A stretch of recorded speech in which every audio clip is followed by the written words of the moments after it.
ये कहानी 1915 की है और इस कहानी में आपको जानने को मिलेगा कि बाबा किस तरीके से हर एक भक्त के साथ होते हैं और साथ ही में किस तरीके से उन्होंने बाघ यानी कि टाइगर से अपने भक्तों की रक्षा की। हुआ कुछ ऐसा कि 1915 में एक रात बाबा के एक भक्त थे जिनका नाम था संताराम और उनके दोस्त पानसे जो कि बाबा के भक्त थे। तो पानसे साहब और संताराम जी बैलगाड़ी में जो है वो कहीं जा रहे थे। अब वो जब कहीं जा रहे थे तो रास्ते में रानशेट करके एक पास पड़ता है। पास एक एरिया होता है जहाँ पर माउंटेन्स होते हैं। तो रानशेट पास वो महाराष्ट्र के एक पालघर डिस्ट्रिक्ट में है।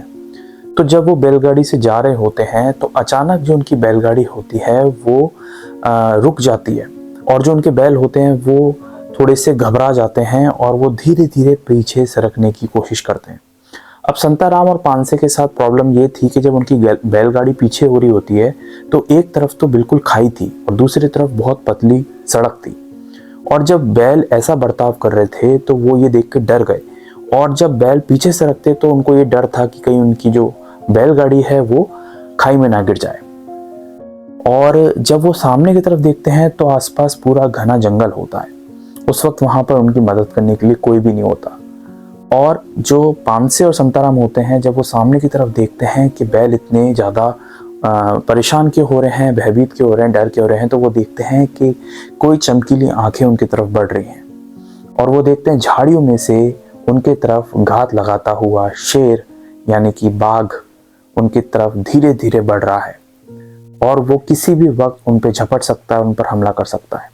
और क्योंकि जो बैल होते हैं वो बहुत सेंसिटिव होते हैं और वो बहुत जल्दी भांप लेते हैं कि आसपास उनके कोई टाइगर है या शेर है, तो वैसे ही कुछ हो रहा था। अब जो बैलगाड़ी है वो पीछे सरकती जा रही और जो टाइगर है यानी कि बाघ है वो उनके सामने आगे आता जा रहा घात लगाकर। अब उनके साथ ये प्रॉब्लम, दोनों तरफ से वो घिर गए थे।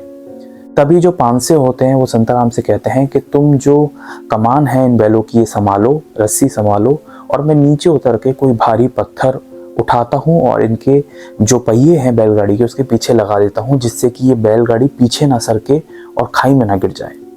वो ऐसा करते ही हैं तब जो शेर है, जो बाघ है, उनकी तरफ दौड़ने की शुरुआत करने ही लगता है। अब संताराम ये देख के बहुत डर जाते हैं और डरने के बाद उनको कुछ समझ में नहीं आता क्योंकि उनके सामने से बाघ उनकी तरफ बढ़ रहा होता है। तो वो जोर जोर से साईं बाबा का नाम चीखने लग जाते हैं और डर के मारे वो चीखने लग जाते हैं कि साईं बाबा मदद कीजिए, साईं बाबा मदद कीजिए। और वहीं जो पानसे होते हैं, जो नीचे उतरे होते हैं, वो भी ये देख के डर जाते हैं और वो सब जो है चीखने लग जाते हैं कि बाबा मदद कीजिए।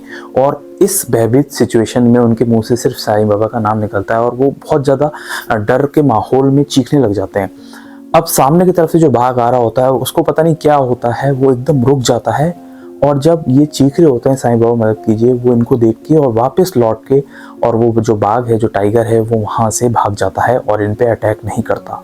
तब इनके जान में जान आती है और ये मन से बाबा का शुक्रिया अदा करते हैं। मन में सोचते हैं कि बाबा से प्रार्थना करते हैं कि अब वो सही सलामत इस घने जंगल से निकलें और घर पहुंच जाएं।